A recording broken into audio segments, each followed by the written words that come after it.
जल एक बहुमूल्य संसाधन। जल है तो कल है। यदि जल उपलब्ध है तो आपका भविष्य सुरक्षित है। आप शायद जानते हैं कि प्रतिवर्ष 22 मार्च को विश्व जल दिवस के रूप में मनाया जाता है। एक विद्यालय में जल दिवस मनाया गया और आपके आयु वर्ग के बच्चों ने बच्चों से पोस्टर आमंत्रित किए गए। उस दिन प्रस्तुत किए गए कुछ पोस्टरों को चित्र 16(1) में दिखाया गया है। जल की हर बूंद बचाएं, प्रत्येक बूंद बहुमूल्य है। जल की बचत करें, मेरा परम मित्र जल। बच्चों द्वारा बनाए गए पोस्टर। इन पोस्टरों से आपको क्या संदेश मिलता है? अपने प्रेक्षणों को अपनी नोटबुक में लिखिए और अपनी ही कक्षा में चर्चा कीजिए।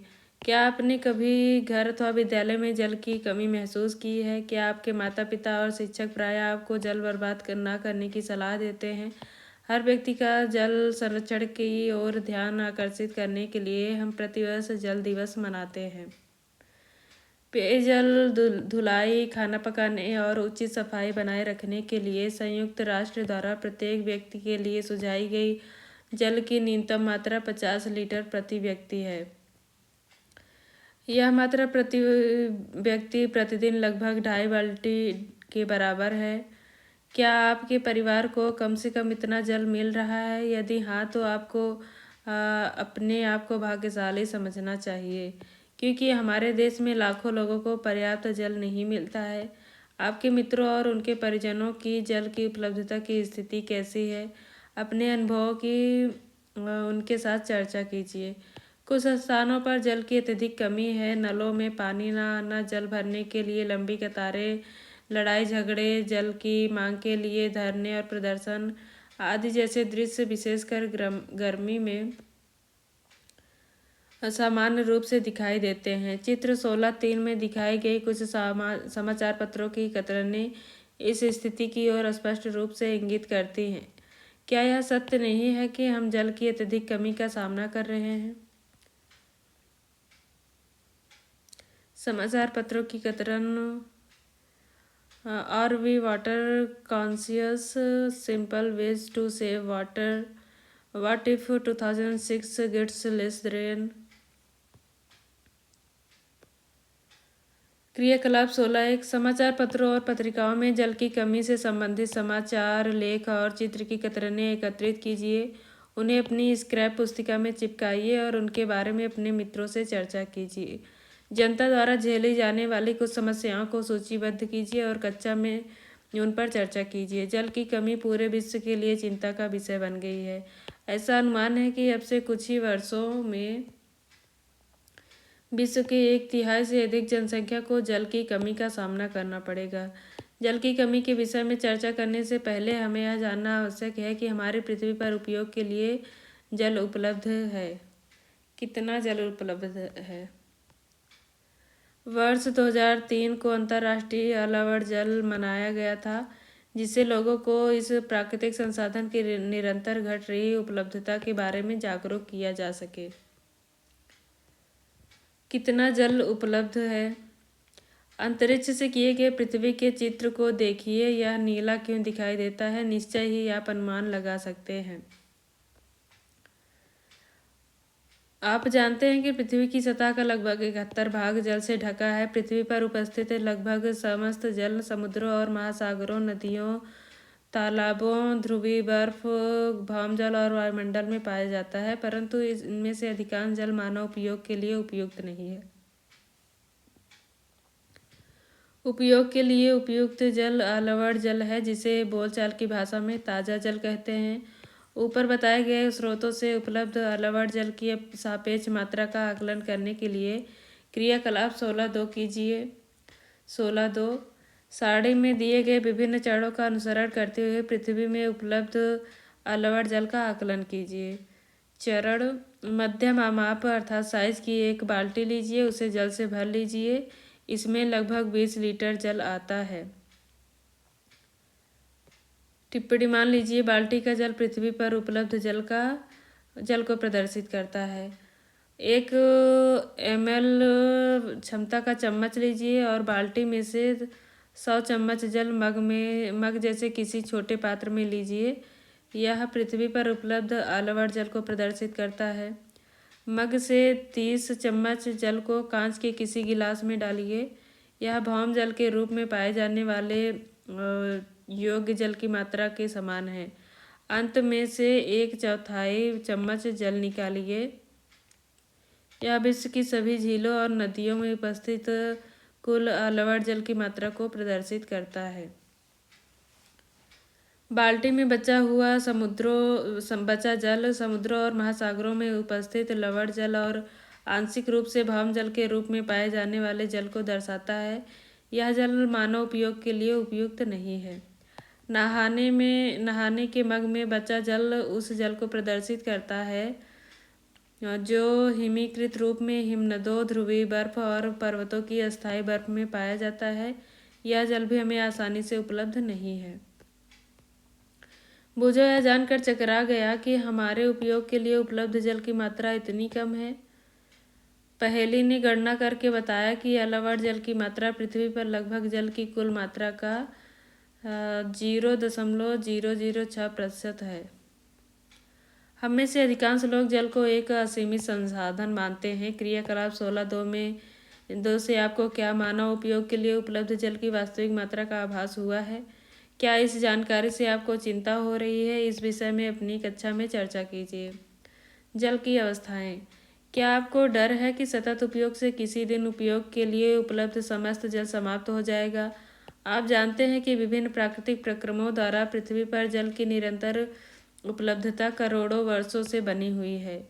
यह सभी प्रक्रम सम्मिलित रूप से जल का चक्र का निर्माण करते हैं। आपने कक्षा 6 में जल चक्र के विषय में पढ़ा था। अपने शब्दों में लिखिए कि आप जल चक्र के बारे में क्या जानते हैं। आप जानते हैं कि जल चक्र द्वारा परिचक्रण के दौरान जल इसकी 3 अवस्थाओं अर्थात ठोस, द्रव और गैस में से किसी एक अवस्था में पृथ्वी पर कहीं भी पाया जा सकता है। ठोस अवस्था में जल बर्फ और हिम के रूप में पृथ्वी के ध्रुवों पर, बर्फ के ढके पर्वतों और हिमनदों पर पाया जाता है। द्रव अवस्था में जल महासागरों, झीलों, नदियों के अतिरिक्त भूतल के रूप में भी पाया जाता है। गैसीय अवस्था में जल हमारे आसपास की वायु में जलवाष्प के रूप में उपस्थित रहता है। जल का उसकी तीनों अवस्थाओं के बीच सतत चक्रण द्वारा पृथ्वी पर जल की कुल मात्रा स्थिर बनी रहती है, जबकि समस्त मानव संसाधन तथा अन्य सभी जीव जल का उपयोग करते हैं। क्या इस जानकारी से आपको कोई राहत मिलती है? क्या आपको जल चक्र में सम्मिलित प्रक्रम याद है? क्रियाकलाप 16.3 आपको इसमें सहायता कर सकता है। क्रियाकलाप 16.3 चित्र 16.5 में जल चक्र में सम्मिलित प्रक्रमों को संख्याओं द्वारा चिन्हित किया गया है। इन संख्याओं की सहायता से अस्त व्यस्त क्रम में लिखे गए प्रक्रमों को के लिए सही शब्द लिखिए। भौम जल, वाष्प संघनन, बादल वाष्पोत्सर्जन और वर्षण, अंतः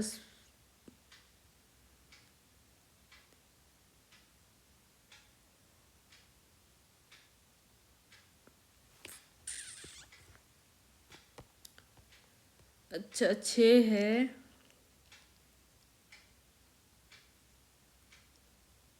अंतः निस्यंदन। अधिकांश शहरों और नगरों को अपनी जल आपूर्ति की व्यवस्था होती है जो नागरिक निकायों द्वारा संचालित होती हैं। जल को आसपास की किसी झील, नदी, तालाब अथवा कुओं से लाया जाता है। जल की आपूर्ति पाइपों के विशेष क्रम में बिछाए जाल द्वारा ही किया जाता है। सामान्यतः ग्रामीण क्षेत्रों में जल की आपूर्ति इस प्रकार नहीं होती। वहाँ लोग अपने उपयोग के लिए जल सीधे इसके स्रोत से ही प्राप्त करते हैं। प्रायः महिलाओं और बच्चों को जल लाने के लिए उसके स्रोत तक पैदल जाना पड़ता है। कभी कभी जल स्रोत कई किलोमीटर की दूरी पर होता है।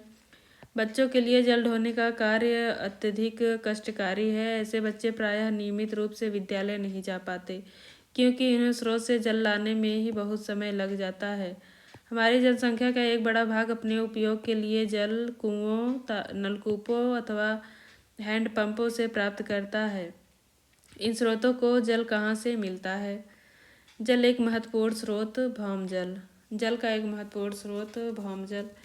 यदि हम किसी जलाशय के निकट भूमि में गड्ढे खोदें तो हमें वहाँ की मृदा आर्द्र मिल सकती है। मृदा में आर्द्रता भूमि जल की उपस्थिति को इंगित करता है। यदि हम और अधिक गहराई तक खोदते चले जाएं तो हम उस स्तर पर पहुंच सकते हैं जहां मृदा के कणों के बीच के सारे स्थित स्थान और चट्टानों के बीच के स्थान जल से भरे होते हैं। इस परत की ऊपरी सीमा भौम जल स्तर कहलाती है। भौम जल स्तर विभिन्न स्थानों पर भिन्न भिन्न होता है और यह किसी दिए गए स्थान पर परिवर्तित भी हो सकता है। भौम जल स्तर 1 मीटर से भी कम गहराई पर अथवा भूमि में अनेक मीटर की गहराई में हो सकता है। भौम जल स्तर के नीचे पाया जाने वाला जल भौम जल कहलाता है। इस भौम जल का स्रोत क्या है? वर्षा जल और अन्य स्रोतों जैसे नदियों, तालाबों और जल मृदा में से रिसकर भूमि के नीचे गहराई में रिक्त स्थानों और दरारों को भर देता है। भूमि में जल का रिसाव अंतः स्यंदन कहलाता है। अतः इस प्रक्रम द्वारा उपयोग किए जा चुके भौम जल की पुनः परिपूर्ति हो जाती है। कुछ स्थानों पर भौम जल के नीचे स्थिर कठोर शैलों की परतों के बीच भौम जल संचित हो जाता है।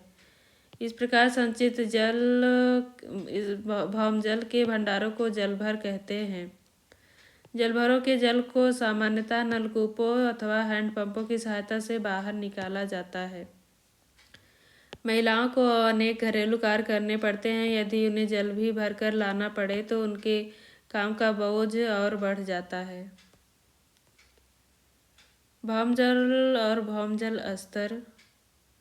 भौमजल ये है, यहाँ हैंडपंप लगा है, इसके नीचे जल भर भौमजल है,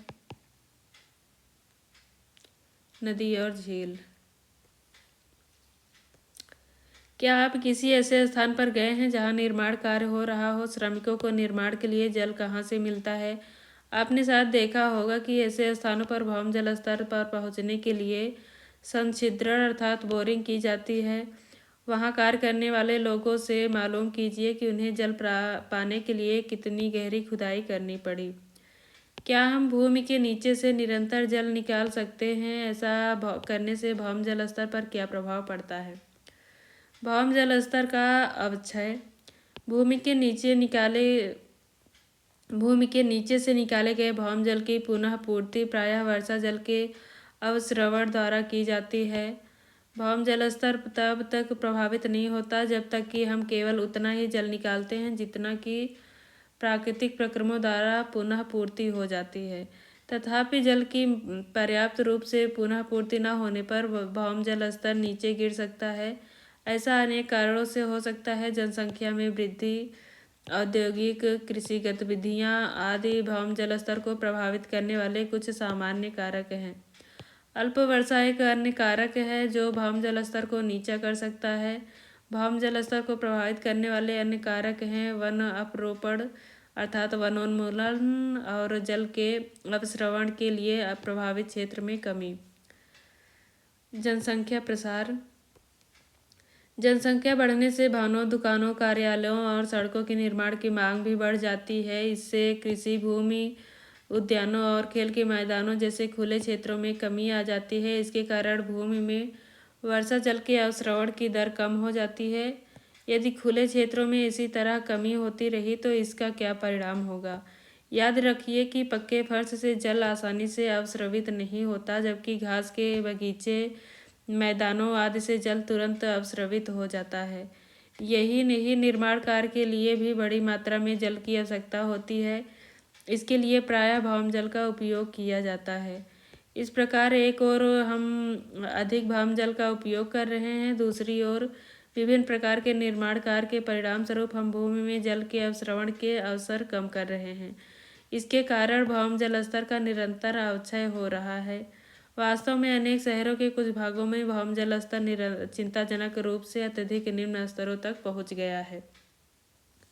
बढ़ते हुए उद्योग। जल का उपयोग सभी उद्योगों द्वारा किया जाता है। हमारे उद्योग में आने वाले लगभग हर वस्तु के उत्पादन में कहीं न कहीं जल की आवश्यकता होती है। उद्योगों की संख्या निरंतर बढ़ती जा रही है। अधिकांश उद्योगों द्वारा उपयोग किए जाने वाला जल भूमि से निकाला जाता है। क्रियाकलाप 16 कुछ ऐसे उद्योगों के नाम लिखिए जिनसे आप परिचित हैं। हमारे दैनिक जीवन में उपयोग किए जाने वाले और इनसे प्राप्त होने वाले उत्पादों की एक सूची बनाइए। अपने शिक्षक या शिक्षिका और माता पिता से इस बारे में बातचीत करिए कि किस प्रकार बढ़ते हुए उद्योग धंधे भौम जल स्तर के नीचे गिरने के लिए उत्तरदायी हैं। कृषि कार्य। भारत में अधिकांश किसान अपनी फसलों की सिंचाई के लिए वर्षा पर निर्भर करते हैं। नहरों जैसे सिंचाई तंत्र बहुत केवल कुछ ही क्षेत्रों में उपलब्ध हैं। इन तंत्रों में भी अनियमित वर्षा के कारण जल की उपलब्धता में कमी हो सकती है। अतः किसानों को सिंचाई के लिए भौम जल का उपयोग करना पड़ता है। जनसंख्या के बढ़ते दबाव के कारण कृषि के लिए भौम जल का उपयोग दिन ब दिन बढ़ता जा रहा है। इसके परिणाम स्वरूप भौम जल स्तर में लगातार गिरावट आ रही है। जल का वितरण। अनेक कारणों से विश्व के विभिन्न क्षेत्रों में पाए जाने वाले जल के वितरण में बहुत असमानता है। कुछ स्थानों पर अच्छी वर्षा होती है और वह जल से समृद्ध है। इसके विपरीत रेगिस्तान है जहाँ बहुत कम वर्षा होती है। भारत बहुत विशाल देश है। इसके सभी क्षेत्रों में एक समान रूप से वर्षा नहीं होती। कुछ स्थानों पर अत्यधिक वर्षा होती है जबकि कुछ स्थानों पर बहुत कम वर्षा होती है। अत्यधिक वर्षा से प्रायः बाढ़ आ जाती है जबकि वर्षा की कमी से सूखा पड़ता है। अतः हमारे देश में एक ही समय में कुछ क्षेत्रों में बाढ़ और कुछ क्षेत्रों में सूखा हो सकता है। क्रियाकलाप 16.5 हमारे देश में औसत वार्षिक वर्षा का वितरण चित्र 16.8 में दिखाया गया है। मानचित्र में उस स्थान को ढूंढिए जहां आप रहते हैं।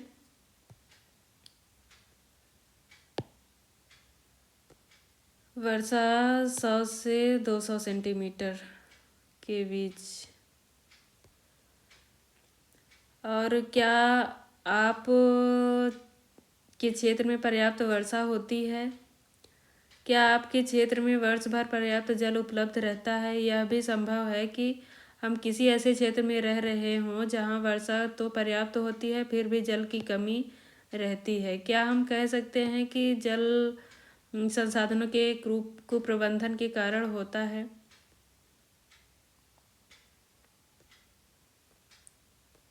जल प्रबंधन। आपने कक्षा 6 में पढ़ा था कि अनेक स्थानों पर जल की नियमित आपूर्ति सुनियोजित पाइप तंत्र के द्वारा की जाती है। जब नागरिक प्राधिकरण पाइपों द्वारा जल की आपूर्ति करते हैं तो यह संभव है कि जल गंतव्य तक न पहुंच पाए। आपने संभवतः जल आपूर्ति पाइपों में रिसाव को देखा होगा जिससे बड़ी मात्रा में जल पाइपों से रिस कर बह जाता है। यह नागरिक अधिकारियों का उत्तरदायित्व है कि बहुमूल्य जल को इस प्रकार व्यर्थ होने से रोका जाए। कुप्रबंधन अथवा बर्बादी व्यक्तिगत स्तरों पर भी हो सकती है। हम सभी जानबूझकर अथवा अनजाने में दांतों में मंजन करने, दाढ़ी बनाने, नहाने और कई अन्य क्रियाकलापों के दौरान जल की बर्बादी करते हैं। त्रुटिपूर्ण टोटियों से जल रिसाव उसकी बर्बादी का एक अन्य स्रोत है। उपयोग के दौरान जल की बर्बादी से ऐसा प्रतीत होता है जैसे भविष्य में हमें जल की आवश्यकता नहीं होगी। हमने देखा है कि वर्षा के रूप में जो जल हमें प्राप्त होता है उसमें से अधिकांश ऐसे ही बह जाता है। यह बहुमूल्य प्राकृतिक संसाधन की बर्बादी है। वर्षा जल का उपयोग भौम जल स्तर की पुनः पूर्ति करने के लिए किया जा सकता है। इसे जल संग्रहण अथवा वर्षा जल संग्रहण कहते हैं। इसके बारे में आपने कक्षा 6 में पढ़ा था। यह मालूम कीजिए कि क्या आपके आसपास की किसी इमारत में जल संग्रहण तंत्रों को लगाया गया है। हमारे देश में अनेक स्थानों पर जल भंडारण और जल का पुनः पूर्ति के लिए बावड़ी बनाने की प्रथाओं का सदियों से चलन रहा है। बावड़ी जल संचित करने का पारंपरिक तरीका था। समय के साथ बावड़ियों का रखरखाव बंद कर दिया गया जिससे इन जलाशयों में धीरे धीरे गाद जमा होती गई। तथापि जल की अत्यधिक कमी के कारण इन क्षेत्रों के लोगों को इस प्रकार की तकनीक पर पुनः विचार करना पड़ा। बावड़ियों को पुनः बनाया जा रहा है। जिन स्थानों में बावड़ियों को पुनः उत्थान किया गया है वहाँ कम वर्षा के बावजूद जल की आपूर्ति का प्रबंधन भली भांति हो रहा है। किसान भी अपने खेत में जल का उपयोग मितव्ययता से कर सकते हैं। संभवतः आपने ड्रिप सिंचाई की व्यवस्था के बारे में सुना होगा। ड्रिप सिंचाई व्यवस्था कम व्यास के पाइपों द्वारा पौधों को पानी देने की तकनीकी है जो सीधे उनकी जड़ों तक जल पहुंचाती है। एक केस अध्ययन। गुजरात के कच्छ क्षेत्र के भुजपुर नामक स्थान पर वर्षा बहुत अनिश्चित रूप से होती है। वहाँ का ताजे जल का एकमात्र स्रोत भूमि जल ही है, क्योंकि इस क्षेत्र में नदियों में वर्ष भर पर्याप्त जल नहीं होता है। पिछले वर्षों में जल की मांग बढ़ गई है। भौम जल का उपयोग पुनः पूर्ति होने वाले जल से कहीं अधिक है। इसके परिणाम स्वरूप भौम जल स्तर चिंताजनक रूप से नीचे गिरता चला गया है। वर्ष 1989 में गांव वासियों ने एक गैर सरकारी संगठन अर्थात एनजीओ के साथ मिलकर वर्षा जल संग्रहण का निश्चय किया। रुक्मावती नदी और उनकी अनेक सहायक नदियों पर 18 चैक डैम बनाए गए।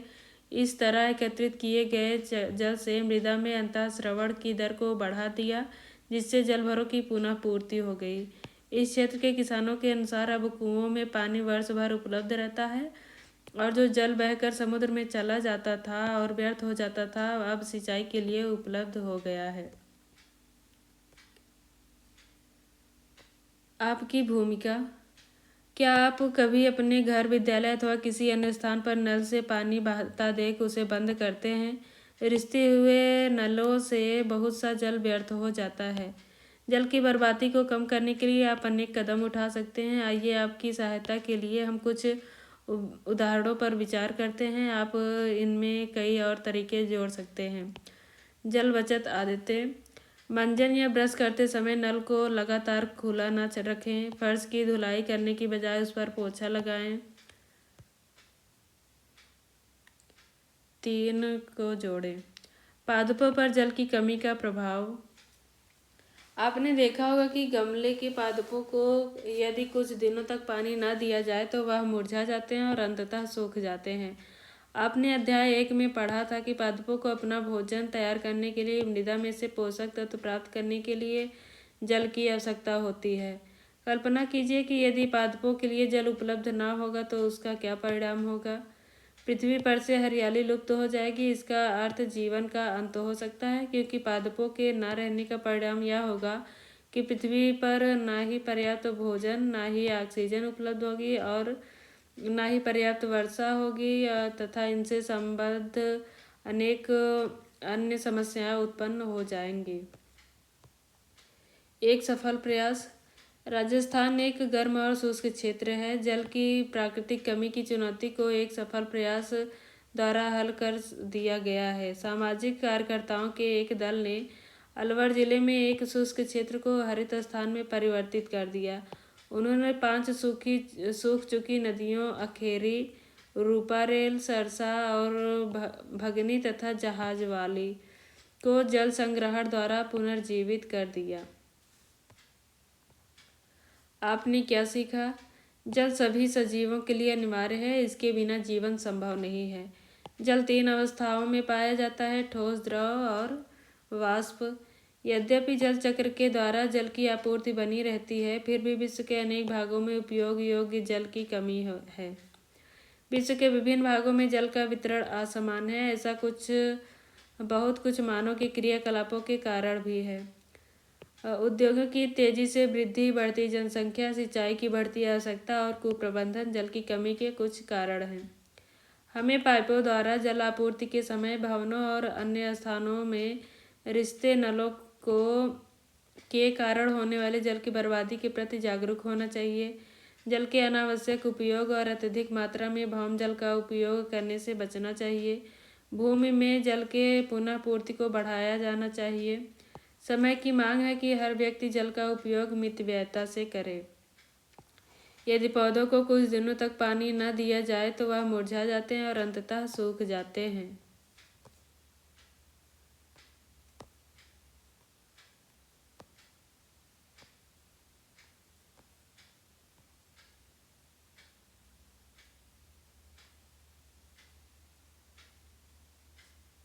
क्या आप जानते हैं कोठापल्ली गांव के समीप जल संभर प्रबंधन परियोजना द्वारा जल प्रबंधन के महत्व पर प्रकाश डाला गया है।